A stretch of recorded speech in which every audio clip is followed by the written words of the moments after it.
Welcome back, Gale Force, and today we'll be talking about Sothe, a unit from Path of Radiance and Radiant Dawn, and first, let's talk about his traits. In Path of Radiance, Sothe first joins your army in Chapter 12 through a base conversation. When the option to recruit Sothe is brought up, simply select it and he will join you. Sothe's bases are quite low, and his growths focus on strength, skill, and speed, though his skill Blossom boosts all of his growths significantly. His affinity is wind, and his support partners are Astrid and Tormod.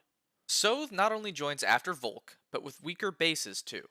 While this isn't particularly impactful with regards to his thief utility, it can cause issues if he is caught off guard when picking a lock or stealing. It can also make it rather difficult for him to steal certain items with his low strength base. Unlike Volk, he doesn't charge you for picking a lock, though gold is so abundant in Path of Radiance that Volk's charge costs scarcely matter. The main reason to level up Sothe isn't even for Path of Radiance, but due to the fact that if he manages to reach level 20, his stats will carry directly over into Radiant Dawn.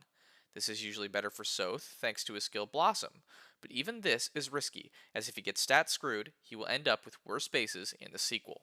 In Radiant Dawn, Sothe becomes available from Part 1-2. If his stats aren't directly carried over, they will be as you see on the screen here. He'll have a high base strength, skill, and speed, and decent stats everywhere else. His growth rates here focus on strength, skill, and luck. Sothe is leaps and bounds more useful in Radiant Dawn than he was in Path of Radiance. Early on, he'll be able to kill most enemies that units like Edward and Leonardo will struggle greatly with. The fact he can pick locks is more of a bonus than anything else. He can also make use of the Beast Killer in Part 3, which is handy due to the plenitude of Lagoos.